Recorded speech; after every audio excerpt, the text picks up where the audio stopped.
Esmu Linda Rula, esmu uzbrucēja, precīzāk centrs, un esmu no Pāles. Māsa uzdāvināja pirmās slidas, tad mēs ar brāli katru dienu gājām ārā uz peļķiem, mācīties slidot.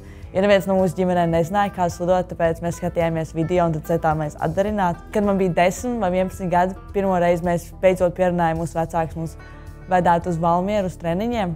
Un tad arī viss aizgāja no tā laika, kad sāku trenēties. Vistuvākā hala bija Valmierā, kas ir 60 km tālu vienā virzienā. Tas bija ļoti grūti darbs viņiem, jo viņiem pieder zemnieku saimniecība, tāpēc viņiem ir grūti apvienot visus darbus ar manas vedāšanu. Bet es priecīgi, ka viņi varēja to izdabūt gatavu. Grūtākais bija tas, ka nebija iespēja katru reizi aizbraukt uz tiem treniņiem. Un man liekas, tas arī iedod tādu vairāku motivāciju, kad es esmu treniņā, tad vienkārši atdot sevi visu. Jo tu nezini, kad atkal tu varēsi aizbraukt uz to treniņu. Kad es sāku trenēties, es vispār nezināju neko par sieviešu hokeju, es spēlēju pie puišiem. Bet tad LHF bija ielicis to, ka ir kandidāts Latvijas sieviešu izlasē. Es vienkārši gribēju apskatīties, kas tur ir.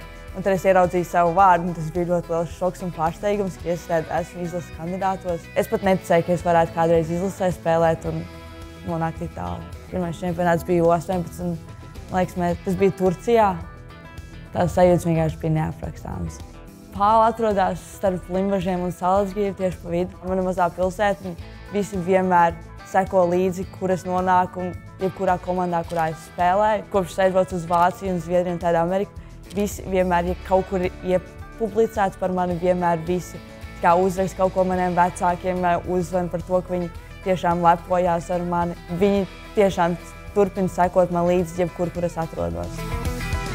Šajā turnīrā noteikti ekspektācijas ir pašas augstākās, protams, uzvarēt, jo, man liekas, tas ir jebkurai komandai, jebkurā līmenī tu gribi uzvarēt. Tas ir tāpēc, kāpēc mēs esam atbraukuši šeit. Cilvēki nāk skatīties un atbalstīt mani, un ir forši spēlēt savu fanu priekšā. Foršāk būtu, ja mēs vēl varētu uzvarēt mūsu fanu priekšā un pierādīt mūsu valstī, ko mēs varam, un ka sieviešu hokejs Latvijā ir labā līmenī.